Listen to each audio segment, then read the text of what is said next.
Hello, कैसे हैं आप सभी लोग। उम्मीद करती हूँ अच्छे होंगे और अपनी पढ़ाई कर रहे होंगे। जो भी स्टूडेंट्स होम साइंस सब्जेक्ट से तैयारी कर रहे हैं उनके लिए यह वीडियो बहुत ज़्यादा महत्वपूर्ण होगी। आप क्वेश्चन को देखोगे तो आपको खुद अंदाजा होगा कि आपको इस क्वेश्चन का लेवल किस तरह से इस वाली वीडियो में रखा गया है। कुछ आपको टफ क्वेश्चन मिलेंगे, कुछ आपको इजी क्वेश्चन मिलेंगे और कुछ आपको मीडियम क्वेश्चन मिलेंगे। कोई भी एग्जाम जब आप देते हो तो उसमें इसी लेवल के क्वेश्चन आपको देखने को मिलता है। ऐसा कभी नहीं होता है कि वह पेपर आपको पूरा हार्ड ही बनाया हुआ हो, या फिर ऐसा भी नहीं होता है कि पूरा इजी वाला क्वेश्चन। आपको तीनों लेवल से क्वेश्चन देखने को मिलता है।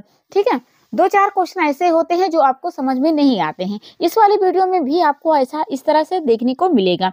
तो जो भी स्टूडेंट आप होम साइंस सब्जेक्ट से तैयारी कर रहे हो, चाहे जो भी एग्जाम दे रहे हो, तो उनके लिए बहुत ज्यादा फायदेमंद होने वाली है। मैं कुछ दिनों से आपको क्लास नहीं दे पाई थी, तो मेरा कुछ रीजन था। आज के बाद आपको पूरा क्लास सही से आपको टाइम टू टाइम आपको क्लास देखने को मिलेगा। ठीक है, तो मैंने जो वादा किया था कि आपको बीपीएससी एग्जाम की जो तैयारी होती है सिलेबस के अकॉर्डिंग, तो मैं आपका एग्जाम से पहले करवा दूंगी, तो मैं जरूर आपको करवाऊंगी। ठीक है, एक हफ्ते तक आपका हो जाएगा। अगर आप पीछे मेरा वीडियो नहीं देखे हैं तो जाकर के देख सकते हैं। ठीक है, चलिए वीडियो को स्टार्ट करते हैं बिना देरी के हुए। सबसे पहला क्वेश्चन आपको देखने को मिलता है कि मानव शरीर के लिए आवश्यक अमीनो अम्ल कितने हैं। ठीक है, यानी कि आपको प्रोटीन से पूछा गया है कि आपके शरीर में, मतलब मानो मतलब कि मेरे शरीर में जो आवश्यक अमीनो अम्ल होते हैं वो कितने होते हैं। ठीक है, ऑप्शन आपके पास है। ए ऑप्शन है 6, बी ऑप्शन है 8, सी ऑप्शन है 9, डी ऑप्शन है 12। आपको बताना है कि हमारे शरीर में जो अमीनो अम्ल होते हैं, आवश्यक अमीनो अम्ल, वो कितने होते हैं। तो आप सभी जानते हो कि प्रोटीन का जब डाइजेशन होता है, प्रोटीन का जब जल अपघटन होता है, तो किसमें टूटता है? अमीनो अम्ल में टूटता है। तो अमीनो अम्ल जो होते हैं वो 20 प्रकार से होते हैं। 10 होते हैं आवश्यक और 10 होते हैं अनावश्यक। तो आपसे अनावश्यक नहीं पूछा गया है, आपसे सिर्फ पूछा गया है आवश्यक अमीनो अम्ल की संख्या। ठीक है, यानी कि अनिवार्य अमीनो एसिड की संख्या पूछा गया है। तो आप क्या बताओगे? आप बताओगे 10 होते हैं, लेकिन यहाँ आपको इस वाले ऑप्शन में 10 नहीं दिया गया है। तो आप क्या बताओगे? आप बताओगे 9 बताओगे। अगर आपके पास लिखा होता 10 तो आप 10 वाले टिक लगा सकते हो। अगर मैं बताऊं कि 9 कितने क्या क्या होते हैं, मतलब यानी कि 9 की संख्या आप बताइए, तो आपको बताना होगा histidine, isoleucine, leucine, methionine, lysine, threonine, phenylalanine, tryptophan, valine, arginine. मैं यहाँ पे आपको स्लाइड में लिखा हुआ दिखा दूंगी, आपको अच्छे से लिख लेना है। अगर आपने कहीं पे तैयारी नहीं की है तो आप जरूर इस वाले वीडियो में जितने सारे मैं क्वेश्चन बोलूंगी उस क्वेश्चन की थोड़ा थोड़ा मैं बताते चलूंगी कि कैसे कैसे क्या होता है। तो सबसे पहले आपको जानना है कि प्रोटीन होता क्या है। ठीक है, तो देखो, जब कोई भी आप न्यूट्रिशन खाते हो ना, तो उसको दो तरीके से खाते हो। एक तो खाते हो ज्यादा और एक ऐसा खाते हो कम मात्रा में। यानी जब कोई भी न्यूट्रिशन जब अल्प मात्रा में खाते हो, यानी कि आप ज्यादा मात्रा में खाते हो, तो उसे क्या कहेंगे आप? Macro nutrition. यानी कि जिस भोजन की ज्यादा जरूरत होती है, जैसे कि कार्बोहाइड्रेट, प्रोटीन, फैट, इनके जो मात्रा होती है आप ज्यादा करते हो। जब हम बात करते हैं सूक्ष्म यानी कि मैक्रो न्यूट्रिशन, तो मैक्रो न्यूट्रिशन वो न्यूट्रिशन होते हैं जिनको आपको कम लेने की जरूरत होती है। वो कौन से होते हैं? तो आपको बताना है विटामिन और मिनरल होते हैं। ठीक है, तो आपको इतना पता होगा। उसके बाद में आप प्रोटीन के बारे में थोड़ा और जानो कि प्रोटीन होता क्या है। तो आपको बताना है प्रोटीन, एक आपको तो पता चल गया कि एक होता है मैक्रो न्यूट्रिशन होता है जिसके हमें ज्यादा लेने की जरूरत होती है। ठीक है, प्रोटीन आपको कहाँ देखने को मिलता है? तो ये आपके कोशिकाओं को निर्माण करता है। ठीक है, यह आपके ब्लड में पाया जाता है, आपके एंजाइम का काम करता है, आपके एंटीजन का काम करता है, आपके हार्मोन्स को नियंत्रण करता है, आपके एंटीबॉडीज का, यानी कि बहुत सारे प्रोटीन के कार्य होते हैं। लेकिन अगर आपको एक लाइन में बताना है कि प्रोटीन का कार्य क्या होता है, तो आप इतना बताना, प्रोटीन क्या करता है? आपकी जो टूट फूट यानी कोशिकाओं की जो टूट फूट की मरम्मत होती है उसका निर्माण करता है। ठीक है, तो जो एकदम मेन मुद्दा वाला काम होता है, यानी कि जो कोशिका का काम करता है, वो कौन करता है? प्रोटीन करता है। फिर ठीक है, अब यहाँ से एक क्वेश्चन आपसे और पूछा जाता है कि प्रोटीन में क्या पाया जाता है। आपको बताना है प्रोटीन में पाया जाता है CHO, ON पाया जाता है, यानी कि प्रोटीन का जो संगठन होता है C+H+O+N होता है। यहाँ पे आपसे क्वेश्चन भी पूछा जाता है कि नाइट्रोजन की संख्या कितनी होती है, तो आपको बताना है 16 से 18 कभी देखने को मिलता है, और कभी कभी आपको देखने को मिलता है 13 से 20% तक देखने को मिलता है। ठीक है, प्रोटीन के बारे में आपने अगर इतना जाना है तो बहुत अच्छी बात है। वैसे प्रोटीन का जब चैप्टर पढ़ोगे तो प्रोटीन में बहुत सारी बातें आती है जो आपसे क्वेश्चन में पूछा जाता है। प्रोटीन से पूछा जाता है कि प्रोटीन कि जो अमीनो एसिड होते हैं वो किस बॉन्ड से जुड़े होते हैं, तो आपको बताना है कि पेप्टाइड बॉन्ड से जुड़े होते हैं। यहाँ पे क्वेश्चन और बन जाता है कि 1 ग्राम प्रोटीन की संख्या कितनी होती है, यानी कि 1 ग्राम प्रोटीन में कितने होते हैं कैलोरी, तो आपको बताना है 4.2 कैलोरी होती है। सोयाबीन में कितना होता है, तो आपको बताना है 40% तक प्रोटीन होता है। ठीक है, बस आपको इतना अगर आपने जाना है रफली तो आपके लिए बहुत ज्यादा महत्वपूर्ण है। आपसे पूछा, यहाँ क्वेश्चन में पूछा गया था पहले वाले में कि मानव शरीर के लिए आवश्यक अमीनो अम्ल कितने होते हैं, तो आपको बताना है 10। हमने क्या बताया कि 20 प्रकार के अमीनो एसिड होते हैं, लेकिन 20 प्रकार के 10-10 में डिवाइड होते हैं, यानी कि 10 होते हैं अनिवार्य और 10 होते हैं अनावश्यक होते हैं। तो आवश्यक जो अमीनो एसिड होते हैं वो अपने शरीर में जाकर के स्वतः ही बन जाते हैं, यानी कि आपको भोजन में लेने की जरूरत नहीं होती है। जो ये आवश्यक अमीनो अम्ल होते हैं उनकी मैं बात कर रही हूँ, और जो अनावश्यक अमीनो अम्ल होते हैं उनको आपको भोजन में लेने की जरूरत होती है। ठीक है, तो उनकी संख्या कितनी होती है, आपको बताना है 9 होती है।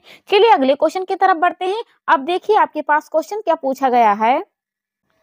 आप देखिए दूसरा क्वेश्चन आपके सामने है कि ऐसा रेशा जिसमें सल्फर पाया जाता है। ऑप्शन ए है ऊन, बी ऑप्शन में है रेशम, सी ऑप्शन में है कपास, डी ऑप्शन में है रेयान। हमने ऊन, रेशम, कपास ये सब हमने आपको पढ़ा दिया है। अगर आप देखना चाहते हो तो जाकर के देख सकते हो, बहुत अच्छे से हमने पढ़ाया है। अगर कोई भी चीज फ्री में मिल रही है तो जरूर उसका फायदा उठाना चाहिए। मैं आपको जोर जबरदस्ती नहीं कर रही हूँ कि आप जाकर के मेरा वीडियो देखें, लेकिन अगर आप देखते हो तो आपका ही फायदा होगा। ठीक है, चलिए बताइए कि ऐसा रेशा जिसमें सल्फर पाया जाता है, यानी कि कौन सा ऐसा रेशा है जिसमें सल्फर की मात्रा पाई जाती है, और आपको बताना है प्रतिशत के अनुसार बताना है कि कितना प्रतिशत पाया जाता है। अगर आपने ये ऑप्शन चुना है यानी कि ऊन को चुना है तो बिल्कुल करेक्ट चुना है, क्योंकि सल्फर पाया जाता है ऊन में। अगर आपको पूछा जाए कितना पाया जाता है, आपको बताना है 4% तक गंधक यानी कि सल्फर पाया जाता है। ऊन आप जानते हो कि कैसा रहता होता है, ये जारत जगत का यानी कि ये जंतु से निकलता है। ठीक है, ये प्रोटीन जगत का रेशा होता है। इसमें क्या पाया जाता है, केरोटीन पाया जाता है, यानी कि आप जानते हो ना कि बालों में केरोटीन पाया जाता है। तो आपको बताना है कि यह प्रोटीन जगत का रेशा है, जनित जगत का रेशा होता है, प्राकृतिक जगत का रेशा होता है। ठीक है, तो आपको बताना है कितना होता है, 4% तक गंधक की मात्रा पाई जाती है। इसीलिए ऊन और जो सिल्क होते हैं इनके जो संगठन होता है अलग हो जाता है। बाकी तो कुछ कुछ सेम लगते हैं, लेकिन यही संगठन की वजह से ये दोनों अलग हो जाते हैं। चलिए दूसरा का हमें कौन सा ऑप्शन मिला है, ए ऑप्शन बिल्कुल करेक्ट चुना है। ठीक है, चलिए अगले क्वेश्चन की तरफ चलते हैं। हमें उम्मीद है कि आपको हमारे क्वेश्चन समझ में आ रहे होंगे। अब यहाँ पे देखिए क्वेश्चन आपसे पूछा गया है तीसरा नंबर का क्वेश्चन कि शटल की एक पंक्ति पूरा नहीं लिखा है, शटल की एक पंक्ति बुन देने को कहते हैं। ऑप्शन ए है हार्नेस, बी ऑप्शन है रीड, सी ऑप्शन है पिक, डी ऑप्शन है बीम। आपने जब बुनाई वाला चैप्टर पढ़ा होगा तो इसमें ये चीजें आपने पढ़ी होगी कि हॉर्नेस किसे कहते हैं, ताने का धागा किसमें लपेटा जाता है, बाने का धागा किसमें लपेटा जाता है, ये आपने बुनाई वाले चैप्टर में पढ़ा होगा। अगर आपने पढ़ा होगा तभी आप इस क्वेश्चन का राइट आंसर बता सकते हो। तो यहाँ पे आपसे पूछा गया है कि शटल की एक पंक्ति बुन देने को कहते हैं। जरा इसका क्वेश्चन का राइट आंसर बताइए कि इसका क्या हो जाए, फटाफट से इसका राइट आंसर बता दीजिए। देखिए स्टूडेंट, जब मशीन जो आप देखते हो जिसमें कपड़ा का बुनाई की जाती है उसमें बहुत सारे टूल्स लगे होते हैं। जो टूल्स होता है वो अलग अलग विशेषता को दिखलाता है। अगर आपसे पूछा जाए कि वाट बीम किसे कहते हैं, पुलात बीम किसे कहते हैं, हॉर्नेस फ्रेम कैसे कहते हैं, शटल फ्रेम किसे कहते हैं, रीड किसे कहते हैं, अगर आपने ये सब जाना है तभी आप इस क्वेश्चन का राइट आंसर बता सकते हो। ठीक है, तो जो ताने का बीम होता है उसे कहते हैं वार्प बीम कहते हैं, और जो ताने का धागा होता है उसे कहते हैं हॉर्नेस बीम कहते हैं, यानी कि हॉर्नेस फ्रेम कहते हैं, और जो बाने का धागा होता है उसे कहते हैं शटल फ्रेम कहते हैं। ठीक है, और जो क्लॉथ बीम होता है वही कपड़े का बेलन यानी कि कपड़े को लपेटता है। तो ये आपने जब इमेजिन करके यानी कि जब हम आपका क्लास पढ़ाएंगे तो इसमें आपको बता देंगे कि किस प्रकार से होता है, लेकिन अब यहाँ पे रफली जाने रहिए कि जो शटल की एक पंक्ति होती है बुन देने को क्या कहते हैं आपको बताना है, उसे कहते हैं पिक कहते हैं। यानी कि जो आपका कपड़ा बुनाई किया जाता है तो जो हार्नेस के द्वारा बनता है यानी कि जो रास्ता बनाता है उसे कहते हैं शेडिंग कहते हैं। और जो शटल लगा होता है, शटल की जब एक पंक्ति पूरी हो जाती है तो उसे कहते हैं पिकिंग कहते हैं या फिर कहते हैं पिक कहते हैं। और जो आपने ताना और बाना को बुनाई की है तो उसमें जो ताना बनाई इधर उधर होता है ना, तो जो पीठ का समांतर करता है तो वो कौन करता है, वो वेटिंग करता है यानी कि रीढ़ का काम होता है, लेकिन उसे कहते हैं बेटिंग कहते हैं। और जो आपका बुने वस्त्र को क्लॉथ बीम पर लपेटता है ना उसे कहते हैं टेकिंग ऑफ, और जो ताने का धागा होता है उसे ढीला छोड़ता है उसे कहते हैं लेटिंग अप कहते हैं। जब हम आपको क्लास पढ़ाएंगे तो वहां पे आपको सब कुछ दिखा के बता देंगे, लेकिन आप इतना जाने रहिए। ठीक है, तो आपको यहाँ पे क्वेश्चन का आंसर क्या जाना कि जो शटल की एक पंक्ति होती है वो पूरा तरीके से बुन देती है एक पंक्ति को, यानी कि एक पंक्ति से लेकर के दोबारा बुन देती है तो उसे कहते हैं पिकिंग कहते हैं। अगर यहाँ पे पिकिंग नहीं लिखा है तब भी आप जानो कि पिक कहते हैं। ठीक है, चलिए आगे चलते हैं। अगले देखिए क्वेश्चन क्या है, तीसरा के बाद चौथा क्वेश्चन है। देखिए बड़ा अच्छा क्वेश्चन है। चलिए चौथा नंबर का क्वेश्चन आपके सामने है। आपसे क्वेश्चन पूछा गया है कि रंग खींचने वाली छपाई में ब्लीचिंग करने के लिए प्रमुख रूप से प्रयोग किया जाता है।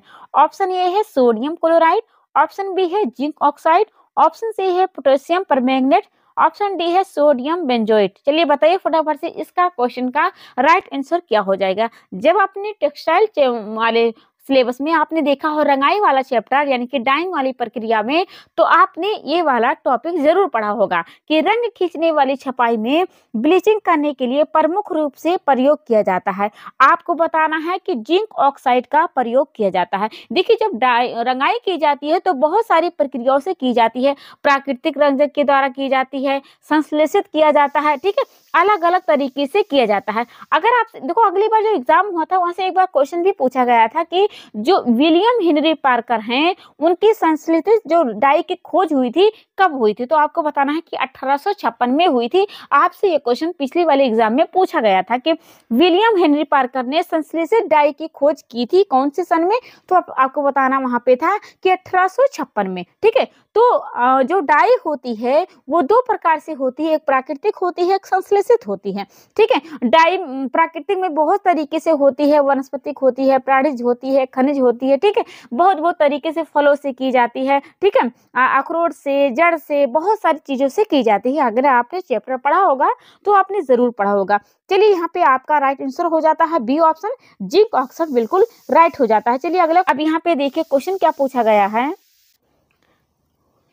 अब देखिए 6 नंबर का क्वेश्चन आपके सामने है कि बुनाई की प्रमुख का सही क्रम है, यानी कि बुनाई की जो प्रक्रिया होती है वह किस प्रकार से होती है। इन चारों ऑप्शन में सभी चारों ऑप्शन सही है, लेकिन आपको एक क्रम में लगाना है कि पहले कौन आएगा, फिर कौन आएगा, फिर कौन आएगा। देखिए पहले नंबर पे है पिकिंग, दूसरा नंबर पे है बेटनिंग, तीसरे नंबर पे है शोडिंग, चौथे नंबर पे है लपेटना तथा छोड़ना। आपको अगर आपने इंग्लिश में पढ़ा होगा तब भी आपको समझना होगा कि इसका राइट आंसर क्या होगा। देखो यहाँ पे लपेटना लिखा है ना और आपका छोड़ना लिखा है, तो कहीं कहीं आपको लिखा रहेगा टेकिंग अप, लेटिंग अप, तो आपको हिंदी वर्जन भी याद करना है, आपको इंग्लिश वर्जन, लेकिन ज्यादातर इंग्लिश में आपसे क्वेश्चन को देखने को मिलता है। आपको बताना होगा कि बुनाई की प्रमुख सही क्रम क्या होगा। चलिए फटाफट से आपको एक क्रम में बताना है कि पहले कौन आएगा, फिर कौन आएगा, फिर कौन आएगा।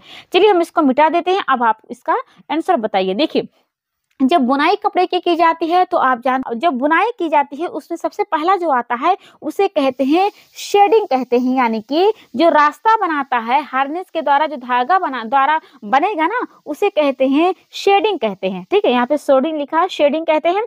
उसके बाद में जो दूसरा होता है उसे कहते हैं पिकिंग कहते हैं, यानी कि जो शटल की एक पंक्ति पूरी हो जाती है उसे कहते हैं पिकिंग कहते हैं। तो हमारे पास तीसरा मिला है ना, तीसरा किस वाले ऑप्शन में है, हमारा सी वाले ऑप्शन में, यानी कि तीसरा हमने चुना और फिर हमने पहला वाला ऑप्शन चुना। अब देखिए दूसरा नंबर पे यानी कि बेटनिंग, यानी कि जो रीढ़ का काम करता है, पीट पीट का समांतर करता है, कपड़े को ताना और बाना को आपस में सही करता है, पीट पीट करके वो क्या करता है, वो रीढ़ का काम होता है, लेकिन उसे कहते हैं बेटनिंग कहते हैं। ठीक है, तो आपका पहला मिल गया, यानी कि तीसरा मिल गया, पहला मिल गया और दूसरा। चौथा देखिए लिखा है लपेटना तथा छोड़ना, यानी कि बुने हुए वस्त्र को जो क्लॉथ का बिम होता है उस पर लपेटना, उसका काम होता है टेकिंग आपका का होता है, और छोड़ना यानी कि ताने को धागा ढीला छोड़ना उसे कहते हैं लेटिंग मैम।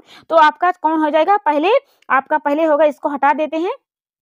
हमने कौन सा चुना है, पहले हमने तीसरा चुना है, उसके बाद में पहला चुना है, फिर हमने दूसरा चुना है, फिर हमने चौथा चुना। तो आपका राइट आंसर क्या हो जाएगा, सी वाला ऑप्शन बिल्कुल करेक्ट हो जाता है। चलिए अगले क्वेश्चन की तरफ चलते हैं। अब यहाँ पे देखिए क्वेश्चन क्या पूछा गया है, देखिए अब आपके पास क्वेश्चन है 7वां नंबर का क्वेश्चन। आपसे क्वेश्चन पूछा गया है कि जादुई रेशा कहलाता है, यानी कि जो जादुई रेशा होता है वो किस रेशे की विशेषता होती है। ऑप्शन ये है ऊन, बी ऑप्शन में है रेशम, सी ऑप्शन में है कपास, डी ऑप्शन में है नायलॉन। चलिए फटाफट से इस क्वेश्चन का राइट आंसर बताइए कि इसका क्वेश्चन का राइट आंसर क्या हो जाएगा। चलिए बताइए।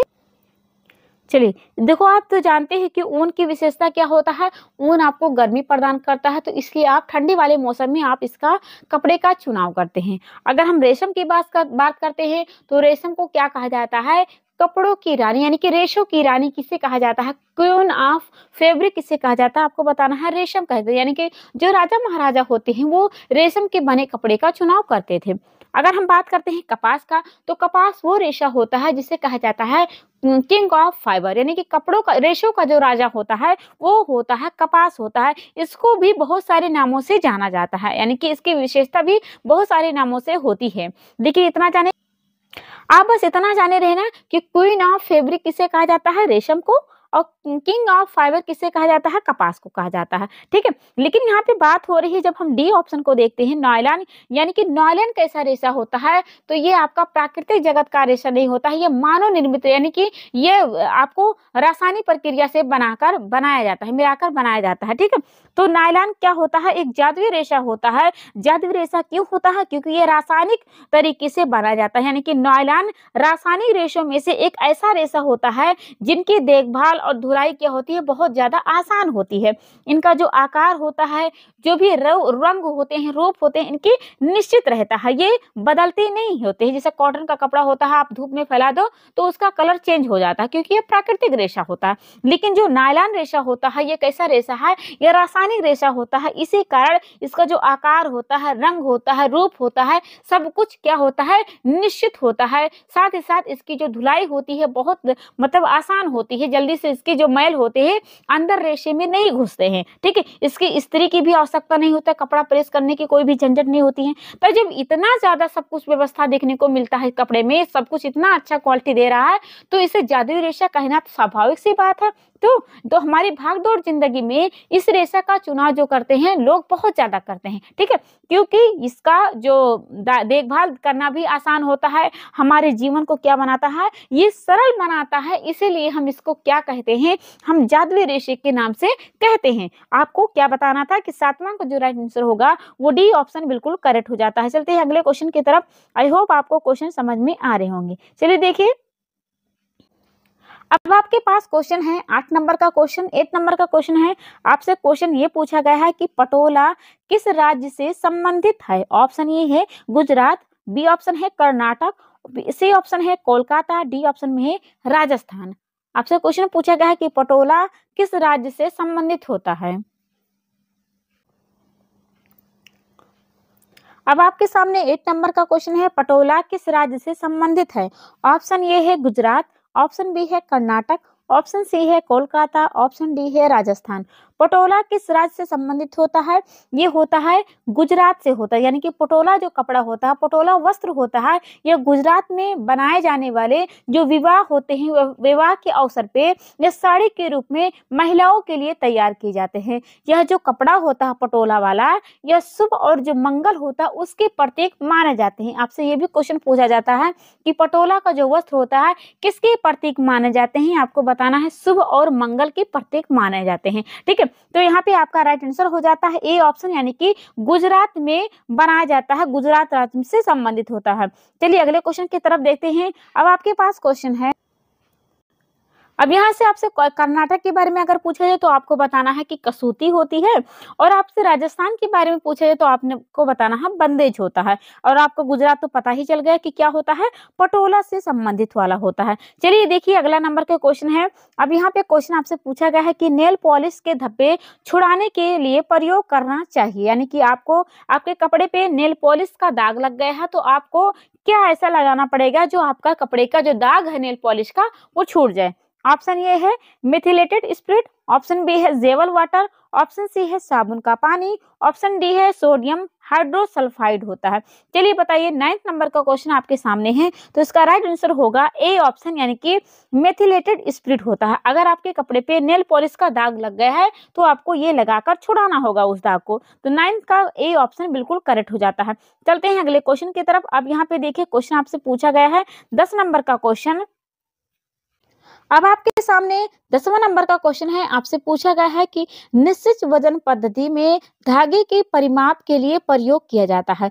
ऑप्शन ए है डेनियर, ऑप्शन बी है मीटर, ऑप्शन सी है सेमी, ऑप्शन डी है पाउंड। यानी कि जो आपने धागा बनाया है, धागा आप किसी भी तरीके से बना है, एकहरा धागा बनाया है, डबल धागा बनाया है, आपने स्प्राइल के तरीके बनाया है, स्ट्रेच के तरीके से बनाया है, यानी कि जिस भी तरीके से बनाया गया है तो उस धागे की माप तो की जाती है ना, यानी कि यानी कि काउंट तो की जाएगी ना कि धागे का कितना काउंट होता है, यानी कि जो नाप तोल की जाती है वो निश्चित वजन पद्धति या निश्चित लंबाई पद्धति के द्वारा की जाती है। यानी कि कुल मिलाकर कहा जाए कि यार्न का जो काउंटिंग होता है वो 2 मेथड के द्वारा हो जाता है। एक को कहते हैं डायरेक्ट, एक होता है इनडायरेक्ट। डायरेक्ट होता है उसे हिंदी में आप कहेंगे निश्चित लंबाई पद्धति। तो यहाँ पे लंबाई पद्धति से नहीं पूछा गया है, आपसे पूछा गया है निश्चित वजन पद्धति। तो वजन पद्धति में क्या होता है, जो रेशा होता है, रेशे का जो भार होता है उसकी निश्चित लंबाई में जो वृद्धि की जाती है वो निश्चित वजन पद्धति के द्वारा की जाती है। इसमें धागे जो संख्या होती है, धागे संख्या बढ़ने के साथ साथ उसकी लंबाई महीनतम में वृद्धि होती है, और इसमें धागे की संख्या होती है वो क्या होता है, पतला होगा। यानी कि जितना धागा बढ़ेगा उतना क्या होगा, धागा पतला होगा। तो बहुत सारे मेथड के तरीके की जाती है। इंग्लिश सिस्टम होता है, फ्रेंच सिस्टम होता है, वुलन काउंटिंग होता है, मैट्रिक सिस्टम होता है, यूरिस्टिक सिस्टम होता है। बहुत तरीके से धागे की काउंटिंग की जाती है, ठीक है। लेकिन यहाँ पे पूछा गया है एक नंबर में बताना हो, यानी कि एक वर्ड में बताना हो कि निश्चित वजन पद्धति में जो परिमाप का प्रयोग किया जाता है वो किसमें किया जाता है, आपको बताना है पाउंड में किया जाता है। यानी कि 1 पाउंड में कितनी लंबाई होती है, तो आपको बताना है 840 होती है, ठीक है। ऐसे जितने आप बढ़ाते जाओगे उतना आपका क्या होगा, बढ़ता जाएगा। 1 पाउंड में कितना होता है आपको बताना 840 होता है, ठीक है। लेकिन अगर आपने इंग्लिश सिस्टम में देखा तो उसमें आपका दूसरा दिखाएगा, ठीक है। 1 ग्राम में कितना होता है, वुलन सिस्टम में होगा दूसरा होगा, फ्रेंच सिस्टम में होगा, उसमें जो यानी कि काउंटिंग की जो संख्या होगी वो अलग अलग होगी। लेकिन खास करके अगर बताना हो कि आपका निश्चित वजन पद्धति में जो लंबाई यानी कि माप की जाती है तो किसमें की जाती है, पाउंड में की जाती है। लेकिन निश्चित लंबाई पद्धति में कितनी की जाती है आपको बताना है, वो किया जाता है डेनियर में किया जाता है, ठीक है। चलिए अगले क्वेश्चन की तरफ देखते हैं। अब यहाँ पे 11वां नंबर का क्वेश्चन आपके सामने है।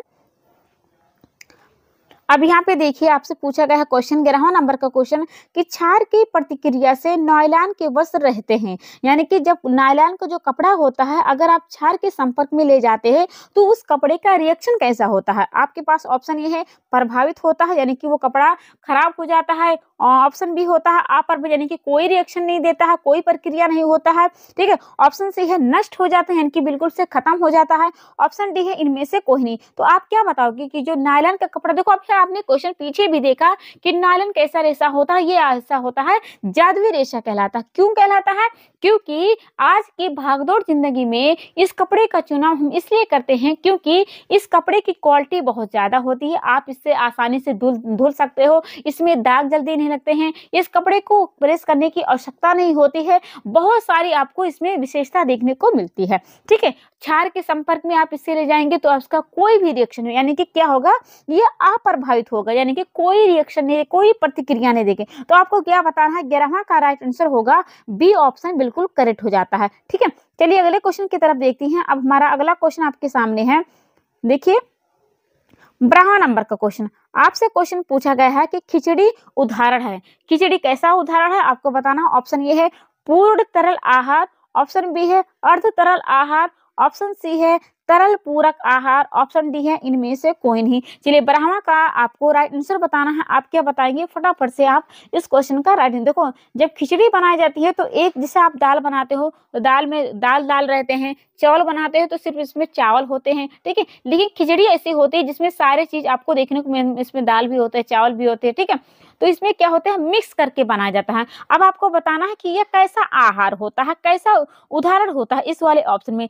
तो आप क्या बताएंगे, ये होता है अर्ध तरल आहार। ठीक है, यानी कि इसका उदाहरण होता है। तो आपका 12वां का राइट आंसर होगा बी ऑप्शन, बिल्कुल करेक्ट हो जाता है। चलते हैं अगले क्वेश्चन की तरफ। देखिए आपके पास क्वेश्चन है कि हल्दी में अपमिश्रित, आपके पास क्वेश्चन 13वां नंबर का क्वेश्चन आपसे पूछा गया कि हल्दी में अपमिश्रित किया जाता है, यानी कि हल्दी में क्या मिलाया जाता है। ऑप्शन ये है लेड क्रोमेट, बी ऑप्शन होता है कंकड़, सी ऑप्शन होता है लकड़ी का बुरादा, ऑप्शन डी होता है केसरी दाल। देखिए आपको क्वेश्चन देखने के बाद समझ में आ गया होगा कि ऑप्शन इसका क्या हो जाएगा। अगर कंकड़ डालोगे तो आपको देखिए वैसे दिख जाएगा, तो इसमें मिलाने कोई भी जब मिलान किया जाता है यानी कि मिलावट की जाती है तो उस चीज को डाला जाता है जो आपस में मेल खाते हो, यानी कि दिखाई नहीं दे। जैसे आपको काली मिर्च देखो तो उसमें पपीते का बीज डाल देंगे, ऐसा नहीं होगा कि व्हाइट वाला चीज, व्हाइट वाला डालेंगे तो उसको वैसे ही दिखाई देगा कि हर किसी को। कोई भी अगर खाद्य पदार्थ होता है तो उसमें वो चीजें डाली जाती हैं जो उसके दिखाई ना दे, यानी कि कोई भी जैसे चीज होता है, जैसे होगा लाल मिर्च होगा तो उसमें क्या डाल देंगे, लकड़ी का बुरादा डाल देंगे, यानी कि वो भी लाल होता है। और वैसे भी अगर दाल है तो दाल में केसरी दाल डाल देंगे, दाल रहेगा तो दिखाई नहीं देगा। दाल में अगर कंकड़ डाल दिए हैं, सोयाबीन डाल दिए हैं, हल्दी डाल दिए हैं, कुछ भी डाल दिए हैं तो दिखाई देगा, लेकिन दाल में अगर दाल ही डालेंगे तो दिखाई नहीं देगा। अब आपको वैसे भी पता चल गया कि इसका ऑप्शन क्या हो जाएगा, लेड क्रोमेट हो जाएगा, यानी कि हल्दी में क्या मिलाया जाता है, आपको बताना है कि लेड क्रोमेट डाला जाता है। 13वां का ए ऑप्शन हमें करेक्ट मिल जाता है। चलते हैं अगले क्वेश्चन की तरफ। देखिए आपसे क्वेश्चन क्या पूछा गया है। अब देखिए आपसे क्वेश्चन पूछा गया है 14वां नंबर का क्वेश्चन। 14वां नंबर का आपसे पास क्वेश्चन रखा गया है। आपसे क्वेश्चन ये पूछा गया है कि विश्व स्वास्थ्य दिवस मनाया जाता है, यानी कि कब मनाया जाता है आपको ये बताना है। ऑप्शन ये है 2 अप्रैल, ऑप्शन बी है 7 अप्रैल, ऑप्शन सी है 5 अप्रैल, ऑप्शन डी है 10 अप्रैल। तो आपने जब WHO वाला पढ़ा होगा टॉपिक तो उसमें आपने ये वाली चीजें आपने देखा होगा। WHO का फुल फॉर्म क्या होता है, वर्ल्ड हेल्थ ऑर्गेनाइजेशन, जिसे हिंदी में कहा जाता है विश्व स्वास्थ्य संगठन होता है। तो आपने उसमें जो सनों की संख्या देखी होगी तो आपको 3 देखने को मिला होगा, यानी कि जो 1945 का समय देखने को मिलता है। तो उसमें क्या हुआ था कि जब संयुक्त राष्ट्र संबंधी का जब कार्य चल रहा था तो जो ब्राजील देश है और चीन देश है 1945 में इस WHO का प्रपोजल रखा गया था, लेकिन उसमें जो स्थापना होता है, स्थापना का जो संख्या आता है तो कौन सा आता है 1948, यानी कि WHO की जो स्थापना हुई थी वो 7 अप्रैल 1948 को स्थापना देखने को मिली थी। तो इसे 7 अप्रैल को ही क्या किया जाता है, विश्व स्वास्थ्य दिवस के रूप में मनाया जाता है। तो यानी कि आपसे ये भी पूछा जा सकता है कि WHO की स्थापना कब हुई थी, तो आपको बताना है 7 अप्रैल को हुई थी 1948 में। अगर आपसे यहीं पे पूछा जाता है कि विश्व स्वास्थ्य दिवस कब मनाया जाता है तो आपको बताना है 7 अप्रैल को मनाया जाता है, यानी कि दोनों का जो आंसर होगा दोनों का एक ही होगा। ठीक है, तो आपको यहाँ पे क्या ऑप्शन मिलेगा, 14वां का बी ऑप्शन करेक्ट मिला है। चलिए अगले क्वेश्चन की तरफ देखते हैं। अगला हमारा क्वेश्चन है, अब यहाँ पे WHO से अगर आपसे पूछा है 15 नंबर का क्वेश्चन है, आपसे पूछा गया है कि रंगों का हल्कापन या गहरापन कहलाता है। ऑप्शन ये है मूल, ऑप्शन बी है तीव्रता, ऑप्शन सी है क्रोमा, ऑप्शन डी है ह्यू। देखो जब हम कोई भी रंग पढ़ते हैं, ठीक है, तो हम अपनी भाषा में अगर हम बात करते हैं तो अगर गाढ़ा रंग है तो उसे गाढ़ा कहेंगे, हल्का रंग है तो उसे हल्का कहेंगे, ठंडा रंग है तो उसे ठंडा कहेंगे, गर्म रंग है तो उसे गर्म रंग है, मंद है तो उसे मंद कहेंगे, और वो क्या है फीका है तो उसे फीका। लेकिन जब रंगों वाली भाषा में पढ़ेंगे तो उसको अलग अलग नामों से जाना जाता है। अगर कोई रंग का नाम बताना है तो रंगों के नाम को क्या कहेंगे, ह्यू कहेंगे। अगर कोई रंग हल्कापन दिखाता है, गहरापन दिखाता है तो उसे कहेंगे वैल्यू या फिर कहेंगे मूल्य कहेंगे।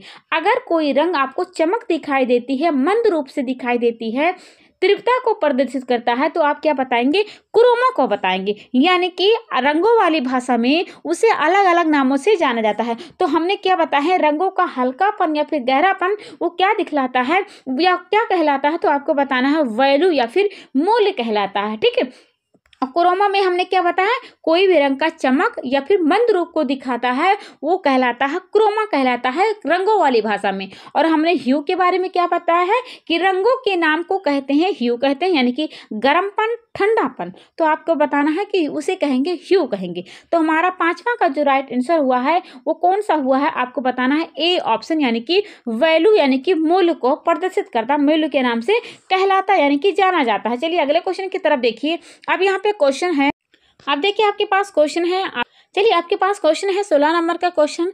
कह रहा क्वेश्चन कि TMU का पूरा नाम है। ऑप्शन ये है time management unit, option B है 10 मोस्ट यूनिट, ऑप्शन सी है टाइम मास यूनिटेंसिल, ऑप्शन बी होता है 20 मीटर यूनिट। चलिए फटाफट से इस क्वेश्चन का राइट आंसर बताइए कि इस यूनिट का पूरा नाम क्या है। तो आप क्या बताएंगे, टाइम मैनेजमेंट यूनिट होता है, यानी कि टी से होता है टाइम, एम से होता है मैनेजमेंट, यू से होता है यूनिट। जब आपने होम मैनेजमेंट वाले टॉपिक में आपने देखा होगा कार्य सरलीकरण, तो उसमें आपने देखा होगा कि तकनीकी होती है, यानी कि तकनीकी का इस्तेमाल करके ही क्या किया जाता है, मापन किया जाता है, कार्य सरलीकरण को आसान किया जाता है।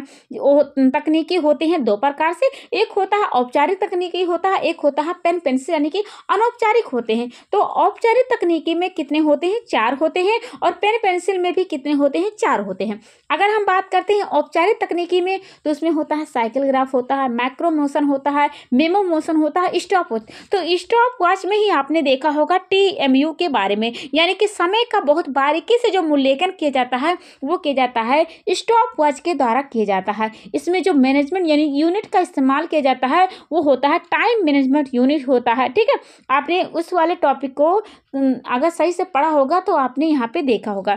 चलिए इसका राइट आंसर होगा ए ऑप्शन, बिल्कुल करेक्ट होगा। अब यहाँ पे देखिए क्वेश्चन क्या पूछा गया आपसे। अब देखिए आपके पास क्वेश्चन है 17 नंबर का क्वेश्चन, आपसे क्वेश्चन पूछा गया है कि शारीरिक थकान उत्पन्न होने के कारण है, यानी कि जब आपका शरीर थक जाता है तो वो किस कारणों से आपका शरीर थकता है। ऑप्शन ये है CO2, ऑप्शन बी है O2, सी ऑप्शन है ग्लूकोज, डी ऑप्शन होता है लैक्टिक। यानी कि आपको बताना है कि जब आप काम करते करते थक जाते हो या किसी भी कारण से आपने अगर आप थकान का महसूस करते हो तो वो किस कारणों से होता है। तो आपको बताना है वो होता है लैक्टिक एसिड के कारण होता है। यानी कि जो लैक्टिक एसिड होता है वो शारीरिक थकान उत्पन्न करने का एक कारण होता है। जब हमारे शरीर में जो ऑक्सीजन होता है वह अपर्याप्त मात्रा में होती है तो जो ग्लूकोज होता है उसका ऑक्सीकरण नहीं हो पाता है। अगर आपके शरीर में प्रॉपर मात्रा में ऑक्सीजन है तब तो सही बात है, लेकिन ऑक्सीजन की मात्रा आपके शरीर में अपर्याप्त मात्रा में जो हो गई है तो जो आपके शरीर में ग्लूकोज पाया जाता है, जो आपने कार्बोहाइड्रेट से प्राप्त किया है ग्लूकोज, उस ग्लूकोज का क्या होता है, ऑक्सीकरण नहीं हो पाता है। तो इसी कारण में क्या होता है, जो लैक्टिक एसिड होता है वो क्या होता है आपके गांठ वाले हिस्से में क्या हो जाता है, रुक जाता है, जिसके कारण क्या होता है आपको थकान की उत्पत्ति यानी कि थकान का महसूस होने लगता है। तो किस कारणों से होता है आपको बताना है कि लैक्टिक एसिड के कारण होता है। 17वां का डी ऑप्शन बिल्कुल करेक्ट हो जाता है। चलते हैं अगले क्वेश्चन की तरफ। अब देखिए आपसे पास क्वेश्चन क्या है, 18 नंबर का क्वेश्चन आपके सामने है कि ग्लूटेन पाया जाता है। ऑप्शन ये है गेहूं, ऑप्शन बी है चावल में, सी ऑप्शन में है दाल में, डी ऑप्शन में है दलिया। यानी कि इन 4 वाले जो खाद्य पदार्थ हैं गेहूं, चावल, दाल, दलिया, तो इसमें जो ग्लूटेन पाया जाता है किस वाले खाद्य पदार्थ में पाया जाता है। तो आपको बताना है गेहूं में पाया जाता है। गेहूं में जो पाए जाने वाले प्रोटीन होते हैं उसे क्या कहेंगे, ग्लूटीन प्रोटीन कहते हैं। यानी कि ग्लूटीन क्या होता है, एक प्रोटीन होता है जो गेहूं में पाया जाता है। कितना पाया जाता है तो आपको बताना है 8 से लेकर के 14%, यहाँ पे लिख देते हैं 8 से लेकर के 14% तक क्या हो जाता है प्रोटीन पाया जाता है। यह समस्त अनाजों में गेहूं का एक क्या होता है, सर्वोत्तम माना जाता है। तो आपको क्या बताना है, 58 का ए ऑप्शन हमें करेक्ट मिल जाता है। 8 से लेकर के कितना बताना है, आपको बताना है 14% पाया जाता है। ठीक है, देखिए आप क्या क्वेश्चन है आपके पास। क्वेश्चन है,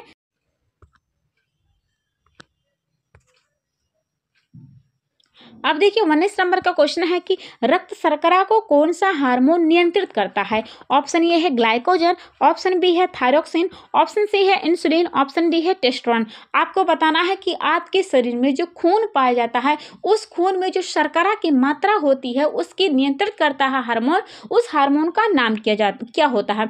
अगर वही जो रक्त में शर्करा पाया गया है तो वो हार्मोन अपना सही से कार्य नहीं कर पा रहा है, यानी कि शर्करा की मात्रा ज्यादा हो गई, तो आप क्या हो जाएंगे, डायबिटीज रोग से ग्रसित हो जाएंगे। तो वो हार्मोन कौन होता है जो नियंत्रित करता है शर्करा की मात्रा, तो आप क्या बताएंगे, इंसुलिन हार्मोन होता है। इंसुलिन हार्मोन ही क्या करता है, आपको डायबिटीज से ग्रसित करता है अगर वो काम सही से नहीं कर रहा है। तो आप जानते हो ना कि आपके शरीर में अग्नाशय एक अंग होता है। अग्नाशय की जो लैंगरहैंस की दीपिकाएं होती हैं, वहां से बीटा सेल की एक हार्मोन निकलता है जिसका नाम क्या होता है, इंसुलिन होता है। इंसुलिन का काम क्या होता है, हमारे शरीर में जो ग्लूकोज होता है उसको रक्त और मांसपेशियों के कोशिकाओं तक पहुंचाने का कार्य करता है, यानी ग्लूकोज को ले जाकर के हमें क्या करता है, ऊर्जा देता है। मगर कभी कभी होता क्या है कि जो लैंगरहैंस की दीपिकाएं होती हैं, बीटा सेल के जो हार्मोन होता है, इंसुलिन का निकलना क्या हो जाता है, कम हो जाता है, और जो ग्लूकोज होता है हमारे मांसपेशियों तक नहीं पहुंच पाता है, जिसमें क्या होता है, ब्लड तक ही क्या होता है, वो शर्करा पहुंच जाता है। रक्त में ही क्या होता है, वह दौड़ता रहेगा, तो इसमें क्या हो जाएगा, शुगर रक्त में ही घूमता रहेगा, तब हमें क्या हो जाएगा, मधुमेह एंड डायबिटीज रोग से ग्रसित हो जाएंगे। इन्हीं कारणों से क्या हो जाता है, हमें थकान जल्दी लगेगा, हमें क्या होगा, जल्दी जल्दी आपको पसीना भी देखने को मिलता है, क्योंकि ग्लूकोज क्या होता है आपके मांसपेशियों तक नहीं पहुंच पाता। तो इसी कारणों से आपको क्या होता है, डायबिटीज वाली बीमारी देखने को मिलती है। लेकिन यहाँ पे आपसे पूछा गया था कि रक्त शर्करा को कौन सा हार्मोन नियंत्रित करता है, तो आपको इतना बताना था, इंसुलिन हार्मोन नियंत्रित करता है। चलिए अगले क्वेश्चन की तरफ चलते हैं। अब देखिए आपसे क्वेश्चन क्या पूछा गया है कि, चलिए 20 नंबर का क्वेश्चन आपके सामने है। क्वेश्चन ये पूछा गया है कि अंकुरीकरण से नहीं बढ़ता है। ऑप्शन ए है कैल्शियम और जिंक, ऑप्शन बी है अमीनो अम्ल, ऑप्शन सी है विटामिन बी व सी, ऑप्शन डी है विटामिन ई व के। यानी कि 4 ऑप्शन में एक ऐसा ऑप्शन होगा जो भी खाद्य पदार्थ को आप अंकुरीकरण करोगे तो उसमें एक नहीं पाया जाएगा, यानी कि 4 ऑप्शन में एक ऐसा होगा जो आपका नहीं पाया जाता। तो आप जानते हो ना, उसमें जब आप खास करके आपको बताना होगा, अगर ऑप्शन में बी और सी है तो सबसे पहले आपको टिक यही लगाना होगा। अगर पूछा जाता कि बढ़ता है तो आपको बताना होगा विटामिन बी और सी, लेकिन उसके अलावा भी बहुत सारे बढ़ते हैं, आपको बताना, प्रोटीन भी बढ़ता है, कैल्शियम और जिंक की भी मात्रा बढ़ती है। लेकिन अगर एक वर्ड में बताना हो तो आपके बताएंगे बी और सी बढ़ती है, लेकिन क्या नहीं बढ़ता है, ई और के नहीं बढ़ता है। ठीक है, अंकुरीकरण आप करते हो तो विटामिन ई और ई वाक के नहीं बढ़ता है। तो आपका कौन सा ऑप्शन गलत होगा, आपका ये ऑप्शन गलत हो, इसलिए मैं कौन सा ऑप्शन चुनूंगी, डी ऑप्शन बिल्कुल करेक्ट चुनती हूँ। ठीक है, यानी कि कैल्शियम व जिंक मात्रा बढ़ती है, अमीनो अम्ल की मात्रा बढ़ती है, बी और सी की मात्रा बढ़ती है, लेकिन विटामिन ई और के की मात्रा देखने को नहीं मिलती है। ठीक है, चलिए अगले क्वेश्चन की तरफ देखते हैं। 21 नंबर का आपके पास क्वेश्चन है, आपसे पूछा गया कि हीमोग्लोबिन के संश्लेषण के लिए आवश्यक है, यानी कि 4 ऑप्शन में एक ऐसा ऑप्शन होगा जो हीमोग्लोबिन के संश्लेषण के लिए आवश्यक होता है। ऑप्शन ये है कैल्शियम, बी ऑप्शन होता है क्लोरीन, सी ऑप्शन में होता है लोह लवण, डी ऑप्शन में होता है आयोडीन। आप इसका राइट आंसर बताएंगे तो क्या बताएंगे, आप बताना होगा लोह लवण। अगर देखिए, अगर लोह लवण आपने बहुत ज़्यादा खाया है, जैसे आपने लोह लवण से क्या आप खाते हो, जैसे पालक वाली चीज़ें हो गई, जो भी ब्राउन चीजें होती हैं वो क्या होती हैं, वो लोह लवण की मात्रा उसमें ज्यादा पाई जाती है। लेकिन आपने बहुत ज्यादा खाया है और अगर आपने विटामिन सी नहीं ग्रहण किया है तो आपके शरीर में उसका अवशोषण नहीं हो पाएगा। अगर आपने विटामिन सी की मात्रा सही से ग्रहण किया है, तभी जो आपने लोह लवण की मात्रा ग्रहण की है कहीं से भी, तभी आपके शरीर में जाकर के क्या होगा, उसका अवशोषण हो पाएगा, वरना नहीं हो पाएगा। यानी कि दोनों का संबंधित देखने को मिलता है। तो यहाँ पे आपसे पूछा गया कि हीमोग्लोबिन के संश्लेषण के क्या आवश्यक है, आपको बताना है कि लोह लवण की होता है। ठीक है, चलिए अगले क्वेश्चन की तरफ देखिए। हम हमने 21 का हमने कौन सा चुना, हमने 21 का सी ऑप्शन बिल्कुल करेक्ट चुना है। अब यहाँ पे देखिए क्वेश्चन पूछा गया है 22 नंबर का क्वेश्चन, कि संप्रेषण प्रक्रिया में मनुष्य का समूह जो प्रेषक के विपरीत छोर पर स्थित होता है कहलाता है। ऑप्शन ये है एनकोडर, बी ऑप्शन होता है डिकोडर, सी ऑप्शन होता है रिसीवर, डी ऑप्शन होता है लर्नर। चलिए बताइए 22 नंबर का क्वेश्चन आपके सामने है, आप क्या बताएंगे? उसे आप बताएंगे रिसीवर होता है, यानी कि संप्रेषण प्रक्रिया में मनुष्य का जो समूह होता है जो प्रेषक के विपरीत छोर पर स्थित होता है वो रिसीवर कहलाता है। हमारा 22 का सी ऑप्शन हमें करेक्ट मिलता है। अब देखिए 23 नंबर का क्वेश्चन आपसे पूछा गया है कि ग्रामीण युवकों को स्वरोजगार संबंधी प्रशिक्षण प्रदान करना किस कार्यक्रम पर प्रतिबल है? ऑप्शन ये है ट्राइसेम, बी ऑप्शन होता है स्टेप, सी ऑप्शन होता है सम्मिलित ग्रामीण विकास कार्यक्रम, डी ऑप्शन होता है न्यूनतम आवश्यकताओं के विकास कार्यक्रम। चलिए फटाफट से 23 नंबर का क्वेश्चन आपको बताना है। अगर आप इसका आंसर बताएंगे तो आप कौन सा ऑप्शन बिल्कुल करेक्ट बताएंगे? चलिए बताइए फटाफट से इसका क्वेश्चन। देखिए तो इसका राइट आंसर जो होगा वो कौन सा होगा? वो होगा ट्राइसेम होगा। बाकी स्टेप होगा, सम्मिलित ग्रामीण विकास कार्यक्रम होगा, न्यूनतम आवश्यकताओं के विकास कार्यक्रम, ये सब आपका नहीं होगा। कौन सा होगा? ए ऑप्शन बिल्कुल करेक्ट होगा। ट्राइसेम का कार्य क्या होता है तो हम यहाँ पे थोड़ा सा आपको बता देते हैं। ट्राइसेम का जो कार्यक्रम होता है वो कब प्रारंभ किया गया था आपको बताना है। 1979 से लेकर के 80 तक इसका प्रारंभ किया गया था। इसमें उद्देश्य क्या ये था, जो गांव में रहने वाले लोग थे, गांव में निवास करने वाले जो मजदूर थे या फिर किसान थे, जो गांव में रहने वाले मजदूर थे, किसान थे, उसमें जो आयु थी लोगों की 18 से लेकर के 35 जो उम्र था, उसमें लोगों को क्या करना था, युवाओं को, युवतियों को प्रशिक्षण प्रदान करना। ठीक है, यानी कि उनको स्वरोजगार का व्यवस्था करना। तो कौन सी योजना के संबंधित था आपको बताना है? ट्राइसेम। लेकिन उम्र कितना था? 18 से लेकर के जो 35 वर्ष के युवक थे, युवतियां थे, उनके लिए प्रशिक्षण प्रदान करना था। इसका ये उद्देश्य हुआ था। ठीक है, तो आपको 23 का क्या बताना है? आपको बताना ए ऑप्शन बिल्कुल करेक्ट हो जाता है। चलिए देखिए अब 24 नंबर का क्वेश्चन आपके सामने है कि विभिन्न समुदाय के परिवारों में रोजगार प्रगति का प्रतिशत दिखाने के लिए किस चार्ट का प्रयोग किया जाता है? ऑप्शन ये है पिक्टोर, ऑप्शन बी है छड़, सी ऑप्शन है गोलाकार, डी ऑप्शन है रेखा चित्र। आप क्या बताएंगे? 24 नंबर का क्वेश्चन यहाँ पे आपसे पूछा गया है। आप बताएंगे रेखा चित्र, यानी कि जो समुदाय होती है उसमें परिवार के रोजगार की अगर आपको प्रतिशत दिखाना है तो आप क्या दिखाएंगे? एक रेखा के द्वारा आप इसका प्रयोग करके दिखा सकते हो। तो आपको क्या बताना है? डी ऑप्शन हमें करेक्ट बताना है। चलिए बताइए अगला क्वेश्चन।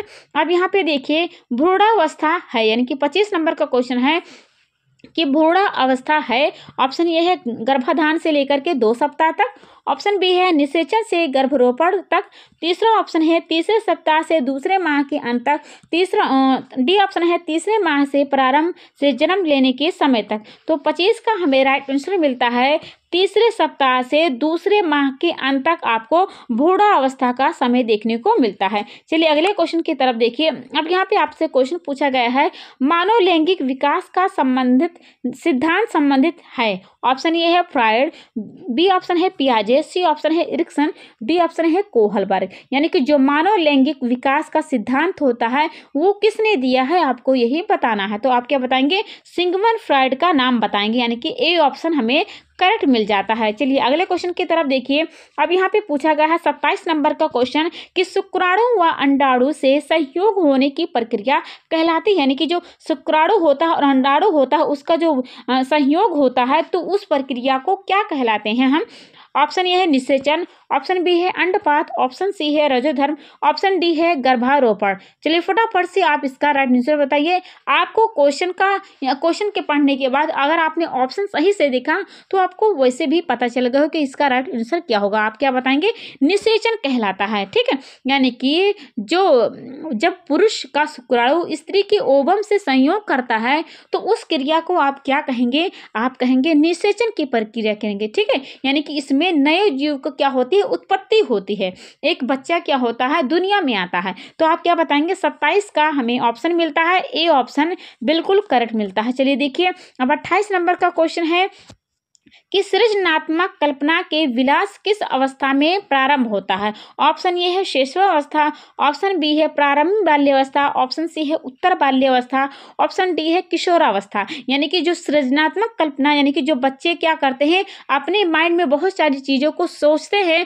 तो किस वाले उम्र में करते हैं, तो आपको बताना बाल्यावस्था, लेकिन प्रारंभिक बाल्यावस्था का समय होता है 28 का बी ऑप्शन बिल्कुल करेक्ट होता है। अब 29 नंबर का क्वेश्चन आपके सामने है, आपसे पूछा गया है कि हैविंग हर्ट के प्रतिपादन किया है। ऑप्शन ये है विकासात्मक कार्यों का, ऑप्शन बी होता है संज्ञानात्मक विकास का, ऑप्शन सी होता है परिपक्वता का, ऑप्शन डी होता है सामाजिक अधिगम का। यानी कि हैविंग हर्ट ने प्रतिपादन किया है, कौन सा किया है आपको बताना है 29 नंबर को। तो आप क्या बताएंगे, विकासात्मक कार्यों का। यानी कि जो हैविंग हर्ट हैं, इन्होंने विकासात्मक कार्यों का प्रतिपादन किया था। उनके अनुसार ये हुआ था कि जीवन की जो प्रत्येक अवस्था होती है, कुछ विकास संबंधित कार्य होते हैं जिनमें समाज के जो व्यक्ति होते हैं वो अपेक्षा करते हैं कि उन्हें सफलता व्यक्तिगत और सामाजिक समायोजन के लिए आवश्यकता होती है। तो 29 का हमें ऑप्शन मिलता है ए ऑप्शन, यानी कि विकासात्मक कार्यों वाला ऑप्शन बिल्कुल करेक्ट मिलता है। चलिए अगले क्वेश्चन की तरफ देखिए।